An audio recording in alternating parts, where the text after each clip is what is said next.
발표하시고 기자단 질의응답을 갖는 순서로 진행하겠습니다. 그럼 예산실장께서 주요 내용을 설명드리겠습니다.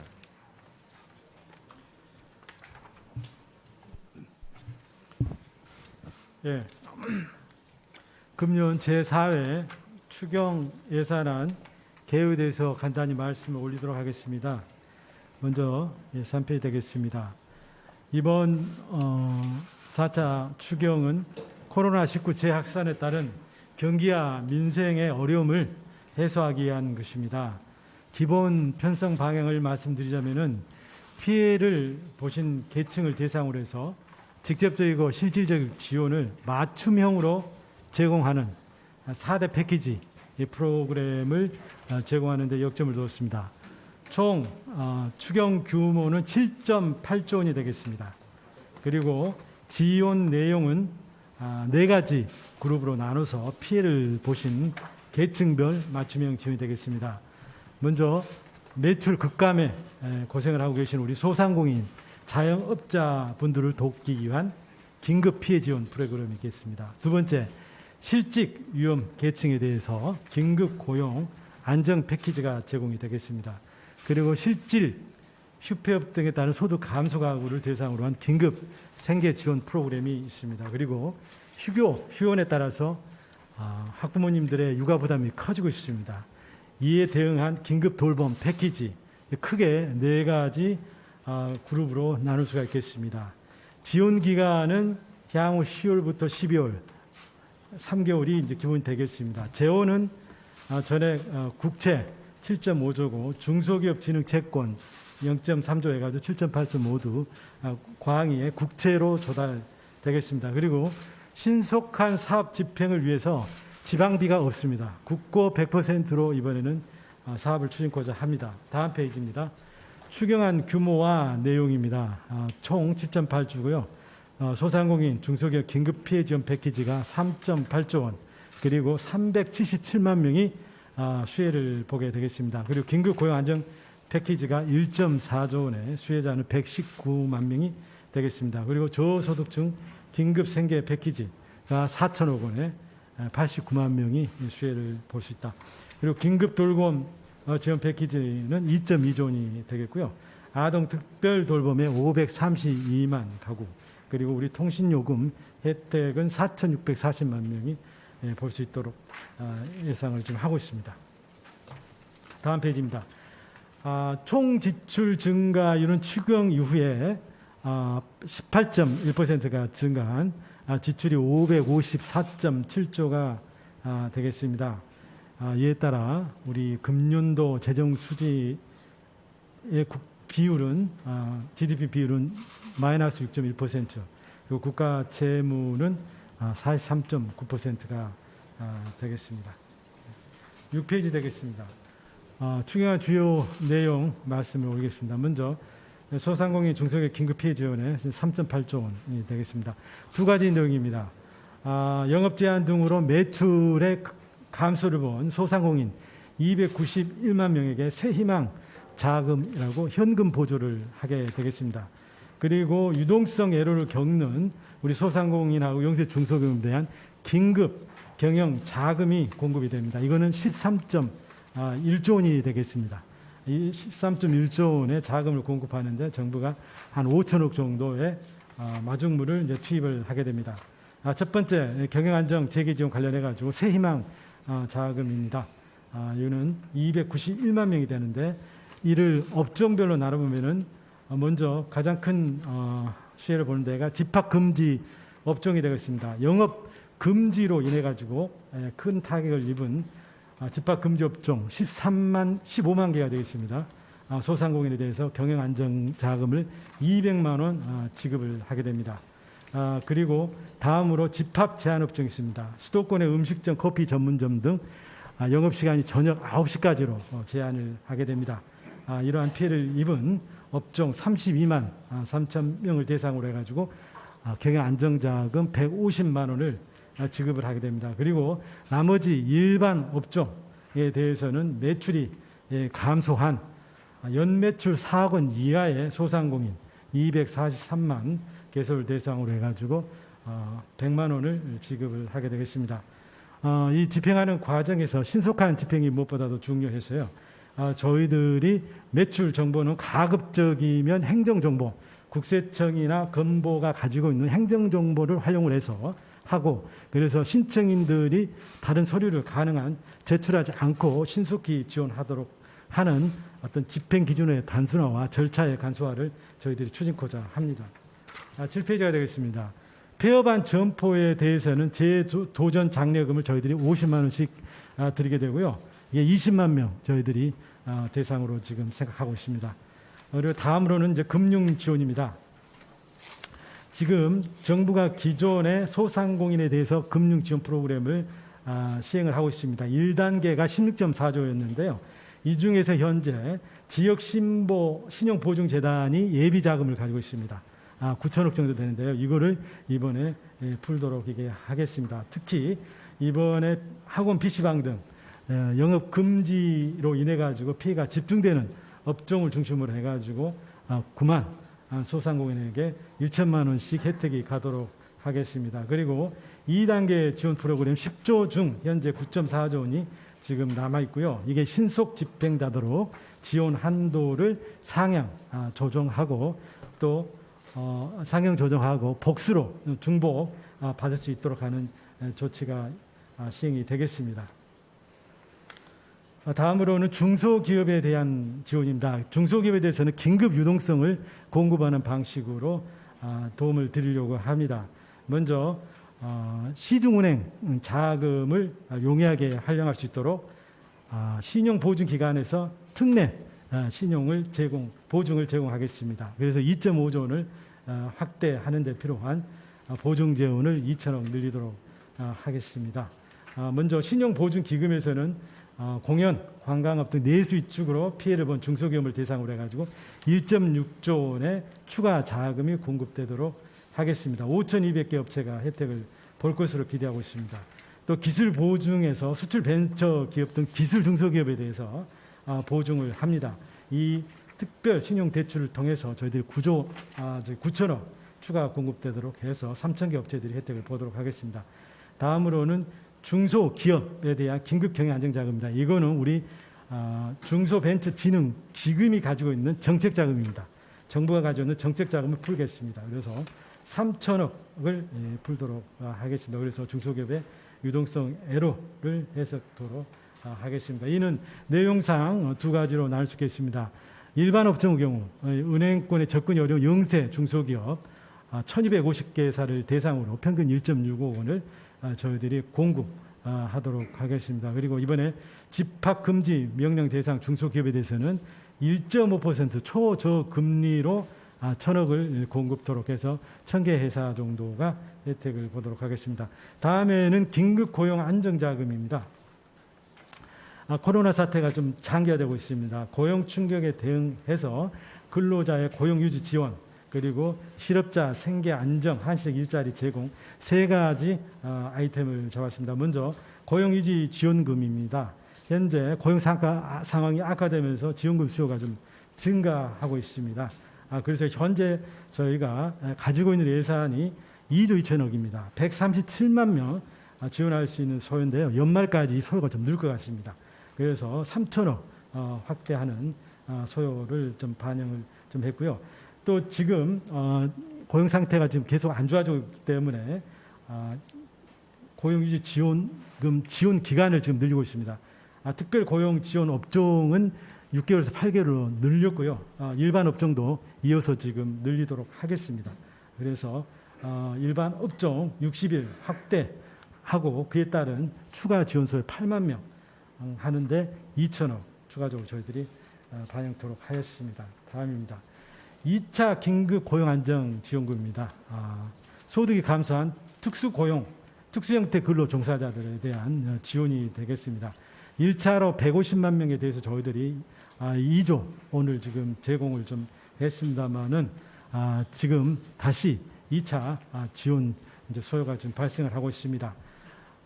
기 1차 지원을 받은 50만 명의 특고 고용자들에 대해서는 저희들 별도 심사 없이 50만 원을 추가 지원하는 걸로 좀 하겠습니다.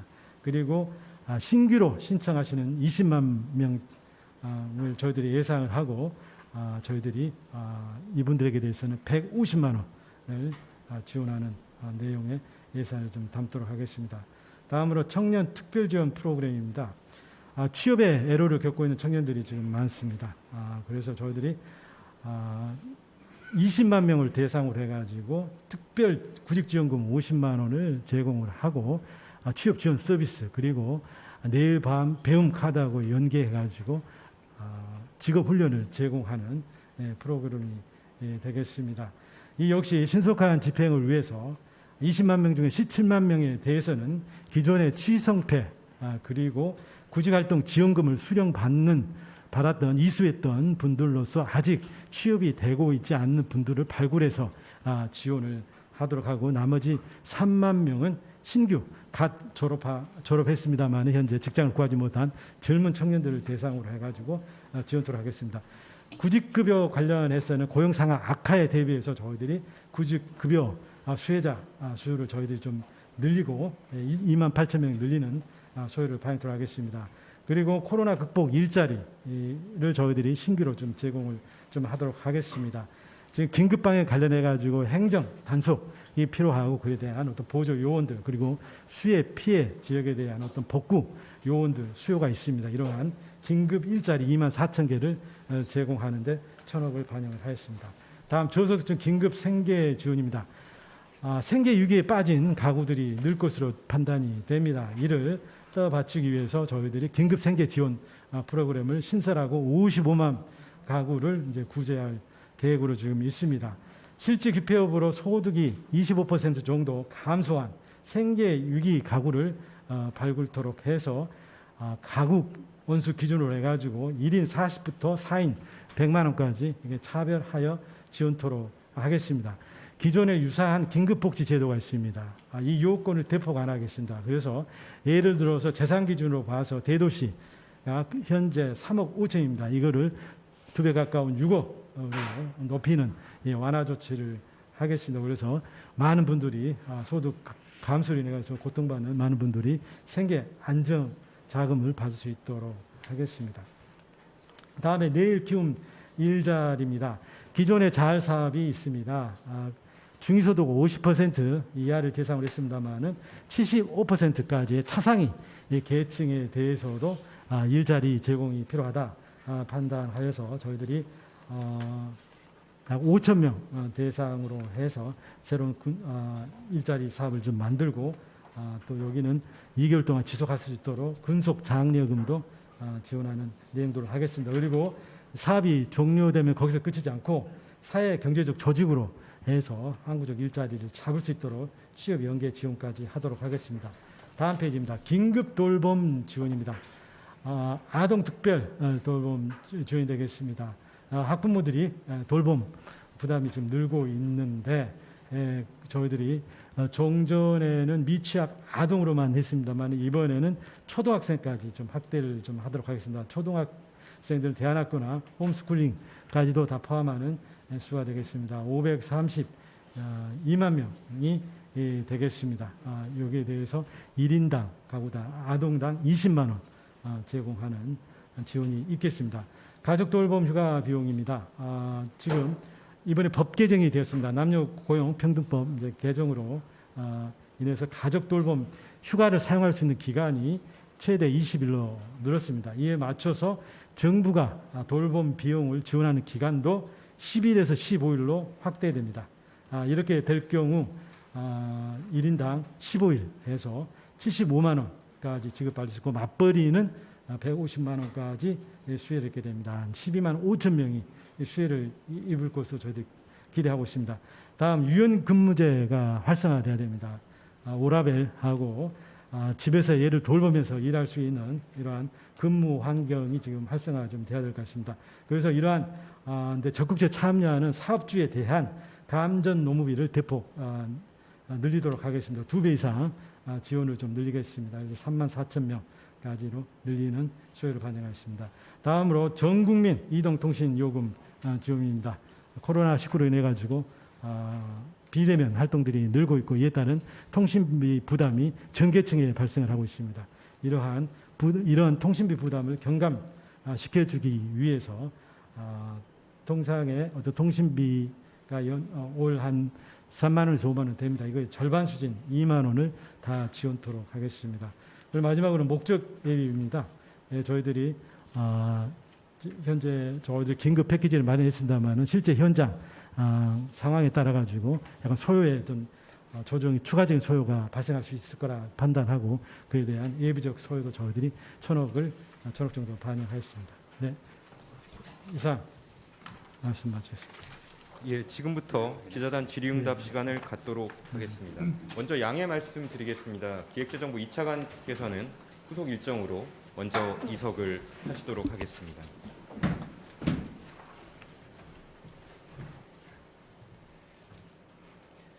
예, 첫 번째 머니투데이 유선일 기자 질문입니다. 3조 2천억 원의 소상공인 세희망 자금은 신청 및 절차가 어떻게 되는지 알고 싶습니다. 지난 3, 5월 소상공인 30만 명을 대상으로 한 저리대출의 경우 중기부 산하 소상공인진흥공단을 통해 진행되었는데 당시 밀려드는 소상공인들로 줄서기 이슈가 있었습니다. 가뜩이나 코로나19 때문에 거리두기 하는 가운데 이번에는 291만 명을 대상으로 할 경우 오프라인 줄서기가 다시 발생하지 않으리란 보장이 없는데 이에 대한 대책도 궁금합니다. 네, 소상공인 정책실장입니다. 이번에 소상공인 세희망 자금 지원은 최대한 온라인으로 지원을 하고요. 정부가 가지고 있는 자료를 사전에 선별해서 줄서기가 최대한 없도록 하는 것이 하나의 방안입니다. 그것을 위해서 현재 국세자료라든지 건보자료들을 저희가 같이 유관기관 협업으로 분석을 하고 있고요. 사전에 선별된 대상에 대해서는 신청을 포털 같은 데를 통해서 안내를 하고 신청 접수를 받아서 온라인으로 자금 지원을 먼저 받으실 수 있도록 그렇게 할 예정입니다. 그리고 여기서 안 되는 분들만 지방자치단체를 통해서 지원을 받으실 수 있도록 그렇게 안내를 할 예정입니다. 예, 다음 중앙데일리 이호정 기자 질문입니다. 이번 돌봄 및 통신비 지원에 국내 거주 외국인들이 적용 대상이 되는지 질문하였습니다. 현재까지는 외국인은 원칙적으로 제외하는 것으로 현재 검토하고 있습니다. 통신비와 돌봄비 지원. 돌봄비에 대해서는 원칙적으로 외국인은 제외하는 것으로 검토하고 있습니다. 예, 다음 한국경제 강진규 기자 질문입니다. 소상공인 지원 기준으로 삼은 매출 4억 원 이하에는 무엇을 근거로 정해진 것인지 궁금합니다. 그리고 두 번째 그 다음 후속은 질문 답변이 된 걸로 판단이 됩니다. 첫 번째 질문 4억 원 이하의 기준을 질문하셨습니다. 이번에 소상공인 세희망 자금은 영세 소상공인들을 지원하는 데 취지가 있습니다. 보통 저희가 카드 수수료를 책정을 할 때요. 영세 가맹점이라고 해서 연매출 3억 원 이하는 영세 가맹점으로서 특별한 수수료 혜택을 주는데 이번에는 거기에서 1억 원을 더했고요. 이렇게 해서 좀 더 많은 소상공인을 지원하려고 하는 그런 취지가 있었습니다. 그리고 작년 대비 금년에 매출이 감소한 것들을 감안하면 이렇게 해서 영세 소상공인을 도와주기 위한 그런 카드 수수료를 기준으로 한 지원이라고 일단 말씀을 드리겠습니다. 예, 다음 SBS 화강윤 기자입니다. 첫 번째 질문은 아까 부총리께 질문 드리고 답변이 됐다고 보여집니다. 두 번째 질문도 답변이 된 것으로 판단이 됩니다. 세 번째, 통신비 지원 방식이 궁금합니다. 일괄 할인인지 보조금 지급인지 또 통신사가 선부담한 뒤 보전하는 방식인지 궁금합니다. 또 그럴 경우에 재원 9천억 원이 부족하게 되면 어떻게 처리할 방침인지요. 예, 요거는 지금 과기정통부 좀 안 계셔가지고요. 제가 좀 말씀을 좀 드리자면은, 예, 이거는 아마 그 통신사에서 이제 개인 가입자한테 이제 통신료를 이제 부과를 할 텐데요. 그거를 이렇게 감액해서 있지 않습니까? 고지하는 식으로 하고 정부가 통신사에게 있지 않습니까? 보존하는 이런 형태가 좀 되려 보고요. 저희들이 이제 재원 소요 있지 않습니까? 그건 저희들이 이제 가입자 수를 알고 있기 때문에 저희들이 어느 정도까지는 가까운 숫자를 예측을 할 수 있을 것 같습니다. 그래서 아마 저희가 담아놓은 예산에 비해 가지고 실소요가 있지 않습니까? 부족하지는 재원이 이제 부족하지는 이제 않을 거로는 지금 보여집니다. 예, 다음 한국일보 박세인 기자입니다. 첫 번째 올해 신규 창업 소상공인에 대한 지원 방안, 그리고 두 번째 일정 매출액이 일정 규모 이하인 소상공인에 대한 지원 방안은 아까 중기부 장관께서 답변이 됐다고 판단이 됩니다. 다음 아시아경제 김현정 기자입니다. 지금 첫 번째 질문도 이제 기준 관련해서 답변이 되었고, 그 다음 질문 드리겠습니다. 연매출을 기준으로 삼을 경우 판매가가 높아 매출 규모는 크지만 원재료, 인건비 등 지출도 많아 이익률이 떨어지는 사업장의 매출 피해는 지원받을 길이 없어질 수 있습니다. 이에 대한 별도의 지원 방안이 검토되고 있는지 궁금합니다. 지금 현재로서는 개별적인 사업장의 매출 구조라든지 원가 구조로 감안해서 지원하는 방안은 현재로서는 검토하고 있지 않고요. 일괄적으로 저희가 가지고 있는 정부가 가지고 있는 행정 자료를 활용해서 사전 선별하는 방안을 논의하고 있습니다. 예, 다음 MBN 이병주 기자 질문하셨는데 세희망 자금 관련 4억 원 매출 시점과 그리고 올 처음 시작한 경우 그리고 기준액 비율 관련 질문인데 답변이 되었다고 판단이 됩니다. 그리고 다음 한국경제 구은서 기자 질문입니다. 첫 번째 질문은 중기부 장관께서 답변을 하셨고 두 번째 질문 드리겠습니다. 폐업점포 제도전 장려금 선정 기준이 궁금합니다. 폐업기간, 소득기준 등 선정 기준과 절차에 대한 설명 부탁드립니다. 온라인 교육은 얼마 동안 어떤 방식으로 이루어지고 교육 주체는 어디인지요? 네, 답변을 드리겠습니다. 이 폐업 제도전 장려금은 기존의 소상공인으로서 일정 기간 영업을 하고 그다음 일정한 날짜 이후에 저희가 이 사업이 추경 공고될 때 구체적인 날짜를 말씀드리겠지만 공고가 되겠지만 그 이후에 폐업을 한 분들에 대해서 50만 원을 지원하는 그러한 사업입니다. 따라서 이 폐업 기간은 가장 최근에 있는 날짜가 쭉 공고가 될 거라고 말씀을 드리고요. 그다음에 소득 기준이라든지 이런 건 없이 소상공인에 대한 그런 요건을 맞추면 된다고 일단 말씀을 드리고요. 여기서 온라인 교육은 5시간을 기준으로 하고 저희가 지정하는 업체에서 온라인을 통해서 교육을 받으면 됩니다. 예, 아까 스킵했던 한국일보 박세인 기자 질문 중 일정 매출액 이하 소상공인에 대해 아까 중기부 장관께서 간이과세자 대상에 대해서 기준을 파악하지 않고 한다고 답변하셨는데 이에 대해서 매출 감소 여부를 따지지 않고 일정 매출액 이하 소상공인 전부에게 지원하는 방안에 대해 논의했는지를 묻는 것인데 혹시 중기부에서 추가적으로 설명 가능하실지? 예. 저희가 기본적으로 논의할 때는 과연 이 과세자가 매출 감소에 대한 증빙 자료를 낼 수 있는지 여부와 저희가 행정 자료를 가지고 있는지에 대한 여부들을 기준으로 논의를 했었습니다. 여기서 간이과세자라면 19년도 말 기준으로 간이과세자라고 분류되어 있는 분들을 말씀드리는 거고요. 이분들은 간이과세자로서 이미 설명이 된 것처럼 4,800만 원 이하의 매출로서 실제로는 카드 매출이라든지 이러한 증빙들을 제출하기가 상당히 곤란한 분들로 죄송합니다. 곤란한 분들로 이미 그렇게 되어 있는 분들이고 그렇게 분류되어 있는 판단하는 그런 분들이고요. 가령 금년도 사업자 등록을 해서 창업하신 분들 같은 경우에는 간이과세자일 수도 있고 아닐 수도 있습니다. 그리고 매출에 대한 증빙을 가지고 있으실 수도 있고요. 그래서 이분들에 대해서는 소정의 매출 감소에 대한 증빙을 받은 다음에 지원을 하는 것으로 저희가 방침을 가지고 있습니다. 예, 한국경제 구은서 기자 두 번째 질문 이어서 하겠습니다. 소상공인 세희망 자금 중 일부 업종의 경우 매출 기준, 피해 규모를 확인하기 위한 행정 절차가 불가피할 것 같은데 추석 전 지급이 가능할지요? 네, 사전에 지원 대상으로 선별이 되는 분들에 대해서 추석 전에 저희가 되도록이면 통지를 해드리고 그 중에 일부에 대해서는 금융 지급 시스템이 확보되는 대로 지급이 시작될 수 있도록 최대한 노력을 할 예정입니다. 그 이후에는 이제 사전 선별된 분들에 대해서 계속적인 지원이 이루어질 것이고요.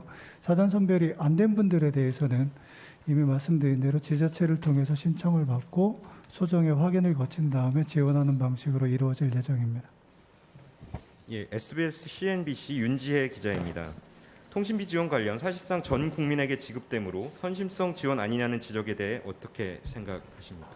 예, 이번 저희 이제 추경의 이제 맞춤형 이제 지원이 이제 주된 어떤 원칙이 되겠습니다. 이는 코로나 19로 인해 가지고 실질적인 있지 않습니까? 소득 감소 같은 있지 않습니까? 하거나 또는 생계 부담이 늘어나는 이런 피해에 대해서 맞춤형으로 지원하는 게 이제 그 목적이 될 것입니다.